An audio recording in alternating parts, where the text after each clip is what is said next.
which for me was good advice. Very good advice. Yeah. A lot of changing back and forth. When I tell you, they'll throw you in like a corner and just kind of muddle huddle and just start ripping clothes off you. I made sure that I packed my drawers for the show. What's Friday? Friday is when you start actually they start finding the sets for everything. They start finding, the costumes, Wardrobe. Wardrobe, what you're going to look like, and start kind of narrowing down how long the skits are going to be, what the camera angles are, stuff like that. So now you're actually on set with the entire cast, who's going to be in it, and you can still see the writers and the cast members creating everything. Yeah. You know what I mean? Which is fun. It's a crazy experience. And to finally see it all come together like that Friday I was like through the roof. It felt so cool just being like now you were in busy. The madness. Fridays when you were really busy. Right? Yeah, Friday was the longest day. Thursday and Friday it looked like they were the hardest days for you, just watching from afar. Yeah, Thursday wasn't too bad for Friday was the one? Friday was the one. Because you went to bed Thursday night like 2 a.m. Yeah, and then up at it at 7, and then we were there till midnight, 1 o'clock. Dude. But that's what Peyton was saying. He was like, dude, just do it. Yeah. Like, you know what I mean? Just be on time, be prompt, don't fucking feel bad. I love that you keep emphasizing be on time. Dude, I was so on time. I was so on time. I was only like 15 minutes late every time. Like, dude, that is the most on time I've ever been in my life. Oh, my gosh. All right, Friday happens. Everything is set up. Saturday comes, and out of nowhere, the entire place is just like plugged in. Yeah. The atmosphere, the energy, everybody's saying happy Saturday. And I'm just like, oh shit, people are really fucking pumped about this shit today. Yeah, man. It's game day. It's game day. And that's what it felt like. Everything was so much fun. We kind of went through a lot of the stuff. Just, I don't want to say a run through, but like it was just to get camera angles, everything like that before the dress rehearsal. And then when the dress rehearsal hit, it was like game time. Right. You know what I mean? Everybody was locked in. Yep. Everybody was making sure they hit their lines and just being absolutely hysterical. And the dress rehearsal was so much fun. So Saturday you had a little bit beforehand, but the dress rehearsal was the main first thing, right? Yeah, essentially. I mean, don't get me wrong. It's still pretty big to try and figure out your lines and exactly how to portray you're not just the sitting around characters doing and nothing. stuff. Yeah, you're getting ready. Yeah. Dress rehearsal. So a lot of people don't. I mean, probably a lot of people do know this. I didn't know anything going into like how this whole thing functions. And the dress rehearsal happens. You run through the entire thing, everything you're wearing. Live crowd. I mean, it's a dress rehearsal. Yeah. But you have a whole crowd, and you're trying to figure out which sketches are going to make it into the show. But you do all the sketches. Yep. You do every single sketch. So there was 3 sketches. You're actually seeing more if you go to the dress rehearsal. Mm-hmm. And it even changes from, it's evolving the whole time. Like I was watching a lot of it on the TV in the dressing room I was in, and they're changing scripts. They're changing people, like different people are in different areas, cast members that is. That is evolving up until the last possible second when the show's going on, which is crazy to me. Yeah. It's awesome. Like there's things that people did in the live performance that they didn't do the entire week. Yeah. Yep. And that's it's all because they have to condense it down to what can fit with commercials with, I mean, you can time it with a stopwatch that is from the beginning skit to the end, but the comedic timing of like how the crowd laughs, you want to always talk over the crowd because there could be another punchline. So it's like the timing of one skit could change like 20 to 30 seconds, and that's a lot of time over the course of like a show. Yeah. Right? If you put in all the sketches. So it's like, it's interesting. Obviously, I wish the world would have seen all the skits. Yeah. Because there were a bunch that I was like finally starting to like really feel like I was like, I'm looking forward to this one, and then oh yeah, we just cut that. Yeah, no, I didn't have time. But what was cool is that all the pre-recorded stuff got one didn't. It's all right. Damn it. I really feel bad for Creed. Creed flew all the way. Creed Humphrey. He is the hero of the entire weekend. He did. We needed a third NFL offensive lineman or a third NFL player. Yeah. And we reached out to Creed. And he was like, yeah, I'm in, man. And he literally had to jump on a flight in like 4 hours. I hit him up at like midnight. Yeah. He jumped on a flight that morning, that AM. At like 5 o'clock in the morning. Comes all the way out to New York City from Oklahoma City. Does the bit, and he's gone immediately back because he had a parade. It was Creed Humphrey parade right, in his hometown, Oklahoma City. Yeah. So he had to get back. Couldn't miss that. And Creed, I love you for this, man. Did all of this, and he then, absolutely killed it, man. And it didn't even get cut. They were trying to air it and just ran out of time, which is crazy. They have obviously the whole thing's live. So depending on how all this stuff goes, they have 1 or 2 sketches. Like, hey, if we got good time, be ready. We could lump this one in at any second. My job, like, well, what? Like, this isn't even on the thing. You just got to be, hey, we're running Camp Reunion. We're going now. Hey, stop. Get in there. Pow. On it. Yeah, Camp Reunion was one they cut. Well, but they were like, be ready. It might still go. That's what I'm saying. Like, even the one, there's like, they for sure cut 1 or 2 of them, I think. The craziest part is that even if they put a skit in, you're like an entire part, like entire conversation. Yeah. Back and forth conversation could be snipped from it. Yeah. So it's like you're reading cards. Yeah. Oh, this is where I say this part. And you're looking at the card like, that is not what it says. So you like pause and you like stare at it for a second. You're like, where are we in this thing? In my dress rehearsal, they actually had the cards reversed on me. And I was like, oh, that I know that line comes after that one. Get the fuck I swear to God, I was like, oh my God. Is this the way these cute car guys are? I'm freaking just off the cuff. It's because they were trying to they overdid it on the front end of it. And they're like, here's your cards. And then I think when we put it back in, it was out of order. It was only 2 cards. I have fucking 2 lines. All right, whatever. What? And then we do the show, and immediately after the show is the after party. Not even. The infamous. You're the thing that it really did feel like a game. Not only for the cast members, but there's this entire support staff and crew. I mean, the amount of people necessary to make that thing happen was insane to me. I know there's a documentary on it. I had not seen that. I didn't know what to expect. I made sure I watched that. I'm sure you did. I did not want to go into that thing blind. But I was watching everyone's monologue. It was so impressive how dialed in that thing is from the top down. It starts with Lorne, with still how active he is in the whole thing. And the amount of stage crew, like, I don't know, after the show, you're shaking hands, you're saying thanks to everybody, all the people that you're there with, you're getting pictures with, and kind of commemorating it. Oh, yeah. I was doing shots behind the stage with all the stage crew guys. Nice. There were a lot of Eagles guys. Yeah, there was a bunch of Eagles fans. There was a lot of Eagles guys and there were a lot of Giants. Cleveland guys. There were a lot of Cleveland people. Well, Cleveland is the biggest, I think, Broadway spot outside of Broadway in New York City, I believe. Kane Park? I don't think it's in Kane Park. Anyways, I think there's a lot of like live theater people that get poached from Cleveland to go to. There were definitely some Ohio connections. What to the earth, so that was fun. The other thing that I thought was interesting was it's like everybody's like a NASCAR. Everybody's got their own pit crew. So you had on you got the person that's running you around. Did she do anything other than just grab your hand? Miss Donna. Literally, Miss Donna. No, Miss Donna was helping yank the shirts off, yanking the wigs off. Yep. Yeah. And she'd be like, moving, coming in, and just like running you through the freaking place to get ready for the next sketch. She told me that one of her best compliments she ever got was Tom Brady said, "You could block for me any day." Dude, seriously, I literally have seen her like almost mow down like cast members. Like, yeah, I'm like, God, no, you can't, not her. You can't put Sarah out of the way like that. Sarah, I'm sorry. You're running around. You got Donna leading the way. Then you also have Donna's makeup too, right?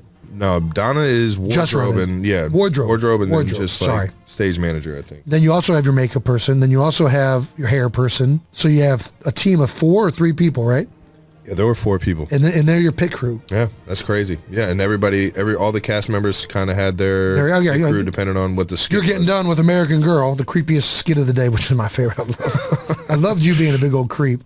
Grab you by the hand, run you to the deal, rip your clothes off, snatch your eye back. It was good.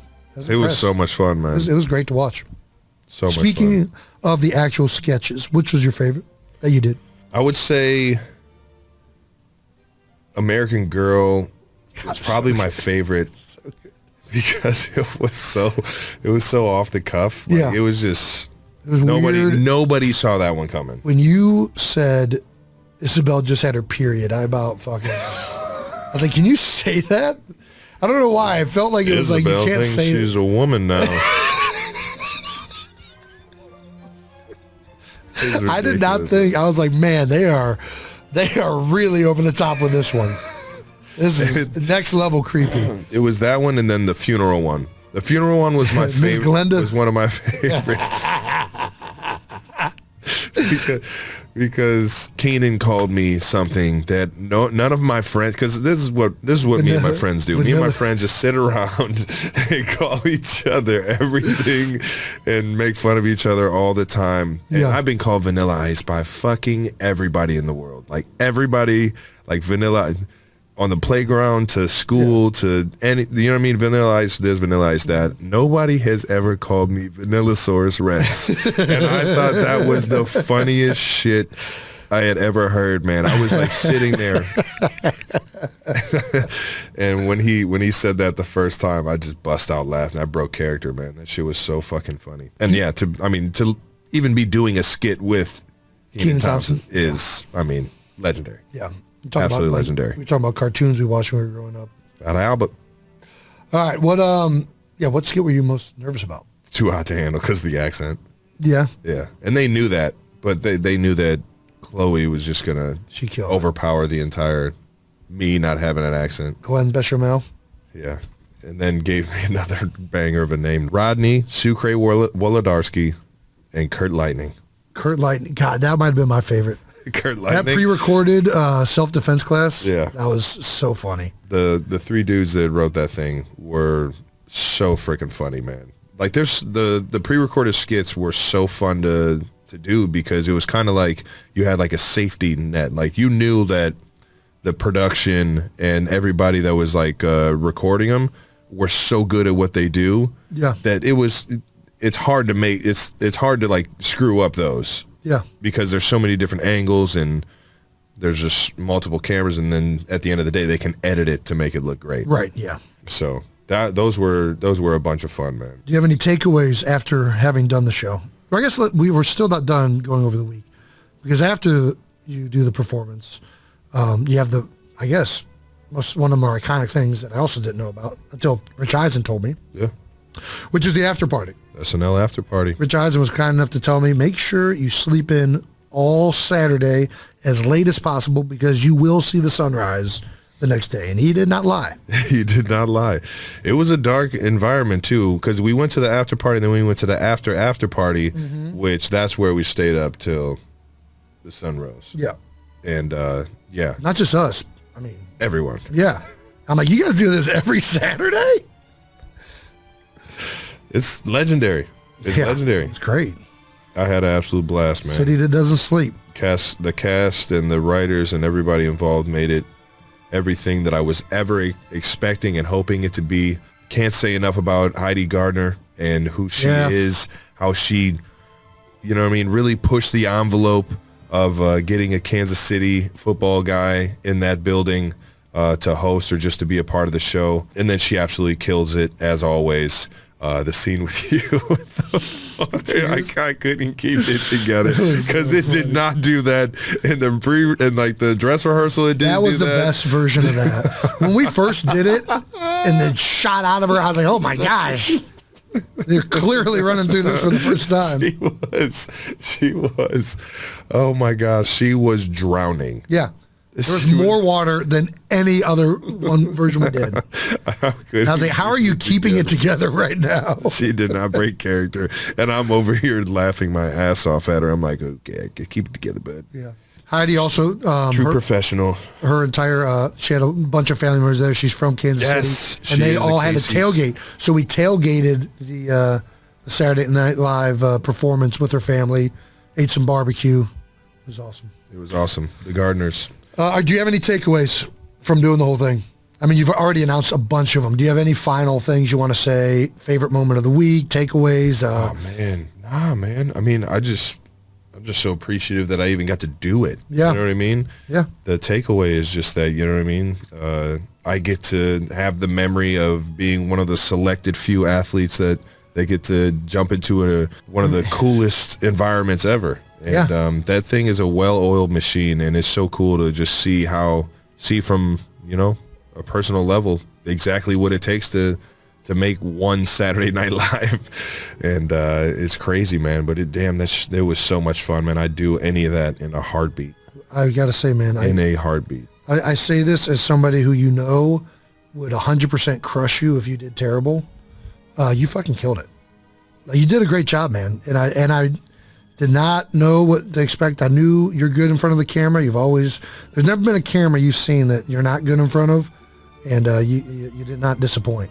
So good job, Ted. It, brother. All right, now. All right, let's look at some reactions. Let's see what other people thought. Well, the Peyton Manning thing, I guess, was ahead of time. But Travis, good luck hosting Saturday Night Live. I know you will crush it. One piece of advice, don't peg kids in the face with the football. You're a tight end. You should stiff arm them or run them over instead. Man. That would have been a good sketch. When I went into it, I was like, man, let me get some ideas. So I started like writing in my notes like ideas of like sketches and stuff like that. I'm like, these guys have professional writers here. Like, what am I?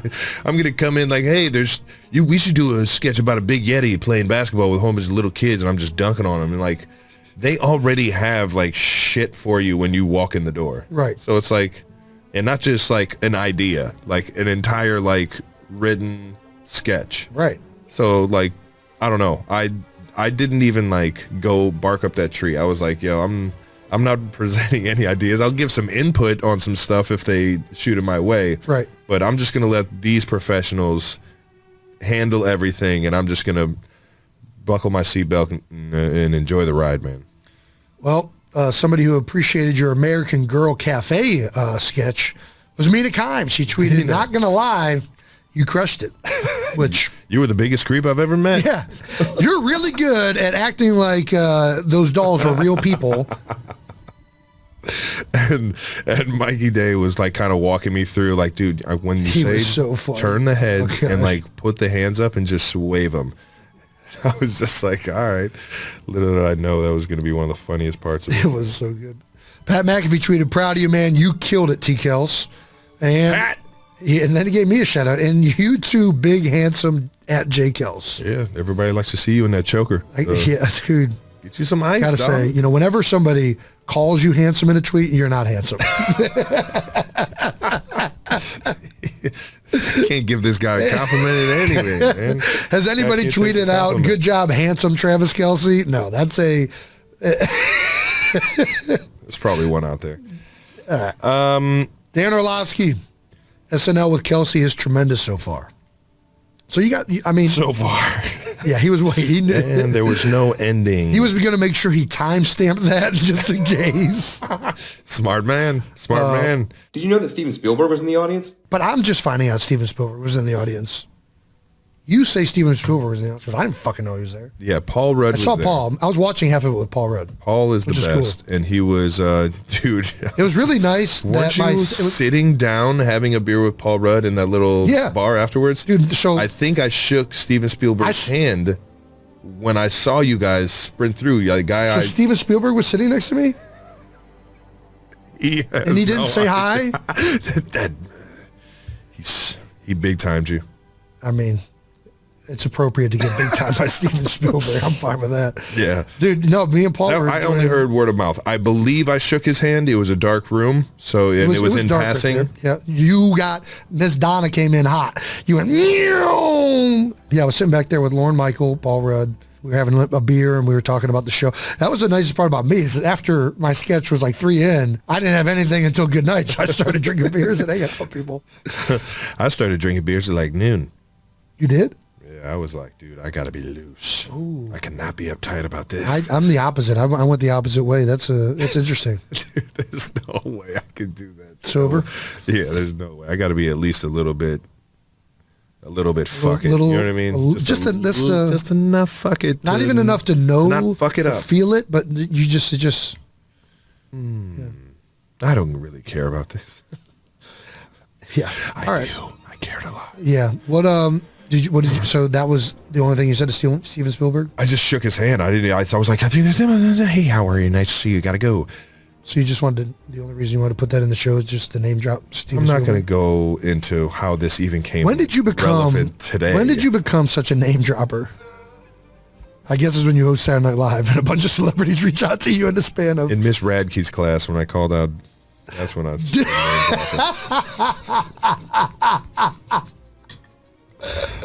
Name drop. Oh gosh. Well, The other thing crazy was you were in every sketch other than Weekend Update. Yeah. Is that? I think that's standard? what you do when you host. Yeah. I don't think so, man. When I watch it, very rare does the host do all of them, I feel like. No, dude, they do all of them. 100%. They have to. I don't think so, man. There's no way, because when you do the table reads, you're in every single table read, like all 40 sketches. Are you sure? All right. 1,000% sure. Well, I'm not sure if that happens with everyone. But either way, I know we're not going to get to the bottom line of this, but we are going to get to the bottom line of a dumb question because it's time right now for No Dumb Questions. I love this segment. Just dumb people. No Dumb Questions SNL style. Our favorite segment is going to adapt to the times. There's no football anymore. All right. But there's still dumb questions that need to be answered. So, but we're the dummies to answer them. Yeah, that's right. Shoot them our way. What do we got? This week, the No Dumb Questions is brought to you from Coco Del Loco on Twitter. What past SNL skit would you like to remake? That is a great question. Yeah. There's so many. Yeah, there's so many. I mean, it's been an iconic show for a long time. You said it right before we went up there. Like, Yeah. dude, see if we could do like the Night at the Patrick's, Roxbury? the Night at the Roxbury, and then the Patrick Swayze, Chris Farley one. I think that would have been good too. Chippendales. The sizes. I could have been the Chris Farley. You could have been the Patrick Swayze. I can't imagine you shirtless with a fucking bow tie on. The problem is the only reason that thing is good is because of how unbelievably. No, it's not. I mean, the Al Shatner, the fatness definitely helped Chris Farley on that, but it's everything about Chris Farley. You just can't. He's just a one-of-one character. One of one. You can't replace that. One of one. I thought we could have done Night at the Roxbury. There are two brothers. It would have been a. It's classic. Classic movie too. Yeah. What else was there? A little Matt Foley. Yeah. Anything Chris Farley related, I would have been honored to try and recreate. Yeah. Or do a spoof of. Or that was our favorite growing up, was Chris Farley. And Okay. I mean, we had a lot of favorites of SNL characters, but when your favorite movie growing up is Beverly Hills Ninja, I think you're a little biased to the actor because Sally Jones. I am Haru. That's Haru. The Great White Ninja. and it's still good. I still watch that movie You kidding me? and It's Chris Farley. enjoy every second of that. It's Chris Farley, man. Yeah, any of those skits would have been hilarious. Cowbell. Yeah, but that would have been a great one for you. Will Ferrell, Cowbell. Ooh, and then the cheerleader. Will Ferrell cheerleader. Will Ferrell cheerleader. Yeah. Oh my gosh. Yeah, I forget the actual name of the skit. Yeah, I know exactly what skit you're talking about though. That would have been so good. Oh. Well, it was good. We should just remake that one on our show. That's the thing. Let's just redo the cheerleader skit Do you want to have a New Heights SNL? Just our own SNL? just start doing sketches. Right, all right, do you feel good writing sketches? All right, the producers are in. They're in. The writers are in. Let's just go for it. I will say Superstar. I mean, yeah. Superstar. That's No Dumb Questions. That is No Dumb Questions. Please keep sending us all your No Dumb Questions. We'd love to see them, and we'd love to answer them. If you have any dumb questions, even regarding Saturday Night Live, now that the football season's over, I think No Dumb Questions can be opened up to any dumb topic we want to talk about. Oh, please, let it rain. Let it rain of just stupidity. May the best dumb question be answered. All right. Well, Here. that's enough of me. Jason, we got to get caught up on what you've been up to lately. Kind of been Lying in the weeds. one-man show here. I'm flanking you. While I was playing around with dolls on live TV, you were going to work, man. I was. You was going to work. You went to the NFL Combine in Indianapolis, Indiana. I did. And how was it, my friend? It was fun. It was a great time. I didn't watch any of the combine when I was there because the on-field drills really hadn't started yet. They started the night that we left, I think. I was really just there, met and talked to a bunch of people on the show. And then outside of that, you get to see a side of the combine. That was my first time ever going there, outside of participating in the combine. And, you hear stories that, how many deals happen like in the hotel bar, restaurant. Everybody's in one spot, man. Yeah, it's everybody's easy to just be like, hey, you want to come grab a drink? Which isn't actually the case. This year, there were more teams that didn't send anybody than before. The Rams, I think Packers, maybe. Like, there were 3+ teams that sent no coaches, only like scouts and stuff like that, which is crazy to me. Well, we'll see how they do. They said they can just see it on video. It's like the NFL, there are organizations that have bought into the Zoom meetings pretty hard. They're interviewing potential first-round draft picks on Zoom. I mean, I'm not going to lie. If I don't got to be there, I don't got to be there. Well, some guys just like this, the old eye test. Yeah, there are a lot of guys that talked about, you get to look at a kid. You see him even more just like watching him, how he interacts in the lines. Like you see like who's like a leader just interacting with guys out there on the field. Who's the guy not paying attention to? Yeah.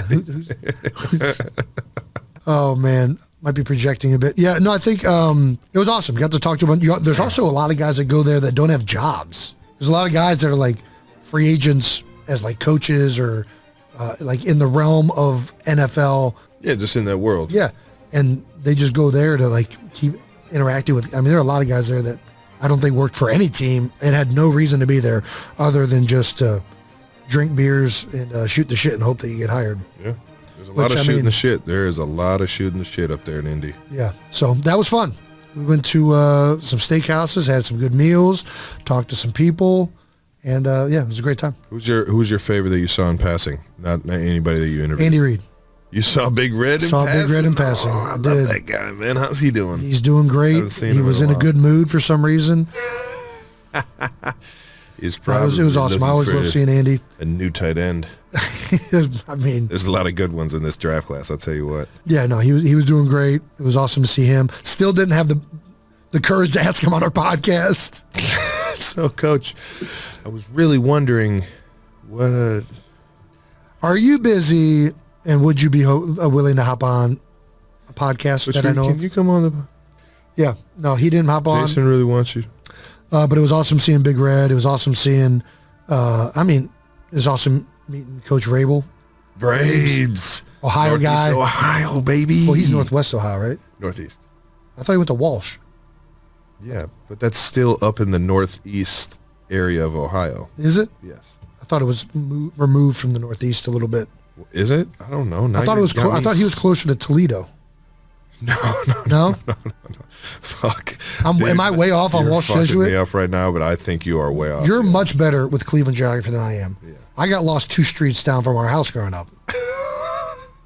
I remember that. I had to walk into a neighbor's house and call. I knew my phone number. That a boy? But I didn't know where Essex Street was. Survival tactics. Kids, make sure you know your home phone number. Yeah. If you have a home phone number. No, I mean, now that I have a phone, the only phone number. House? No. You have a phone house? No. We have house one, phone, I mean? But it's not even connected. It's like part of the package that we said, hey, let's get a number of Wi-Fi and a cable. This is how cable companies get you. They bundle it all together, and we are paying for a phone number. We don't have an actual landline. Nice. We said it would be a good idea. We'll get the landline. We never got the landline. And I wish I did, so I didn't give my cell phone out to everybody. Funny. I purposely keep my voicemail box full. Do you not? You at least look, so... I'm not listening to voicemails now. I want to listen to a voicemail that he has. I used to save the probably good ones. from 10 years ago. I used to save the good ones. I don't listen to them. I used to have a really, really, really good voicemail from Butch Jones. Oh, did you? Oh, it is so good. What was it?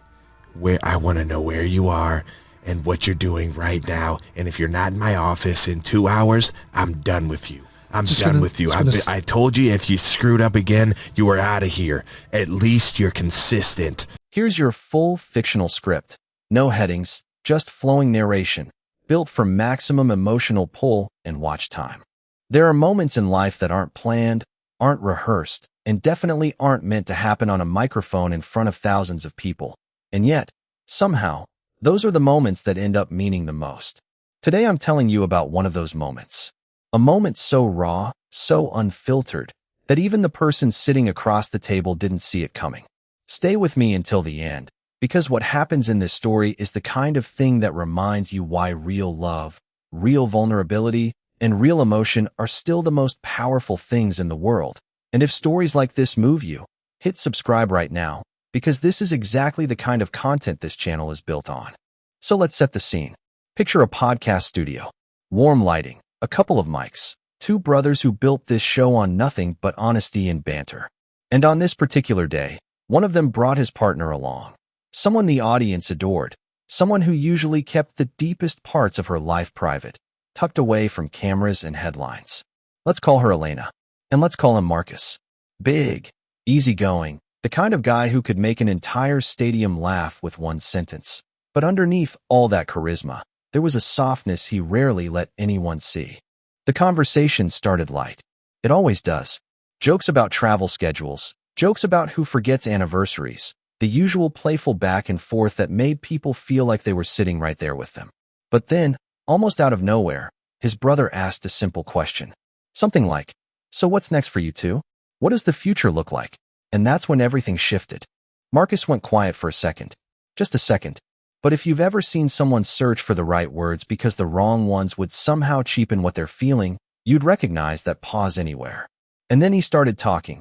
Not about trophies, not about career milestones, not about anything he'd built for himself.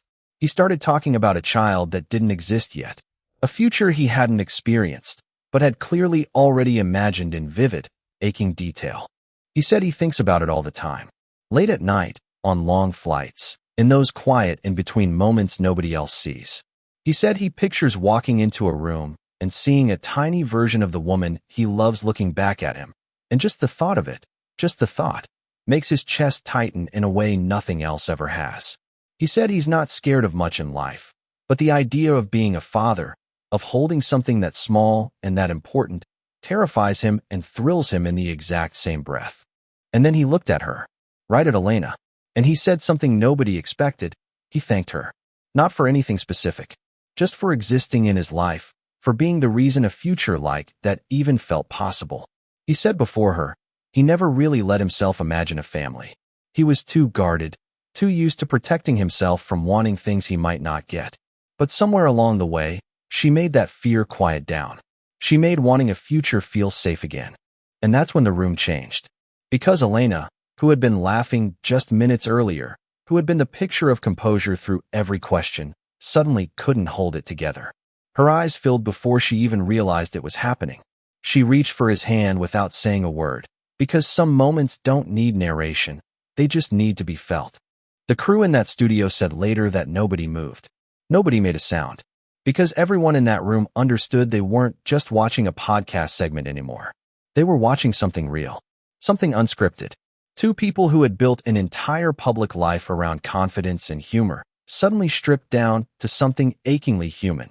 Two people quietly grieving the family they didn't have yet, and celebrating the family they already knew, somehow, they were going to build.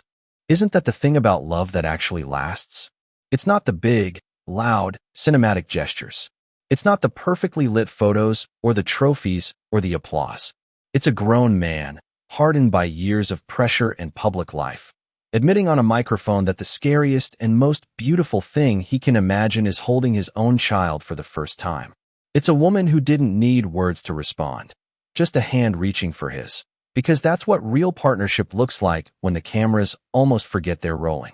We spend so much time chasing extraordinary moments, but the truth is, the most extraordinary moments are usually the quiet ones. A pause before an answer. A hand reaching across a table. A tear that wasn't planned, wasn't performed, and couldn't be faked if you tried. Those are the moments that stay with us. Not because they're flashy, but because they're honest. So if this story moved you even a little, if it made you think about the people you love, the futures you're building, or the families you're hoping for, let me know in the comments. Tell me the moment when love stopped being something you talked about and started being something you actually felt. And if you want more stories like this, stories about real vulnerability, real connection, and the kind of emotion that reminds us what actually matters, subscribe right now, because trust me, there are so many more stories like this one still to come, and they only get more powerful from here. Claude is AI and can make mistakes. Please doubt,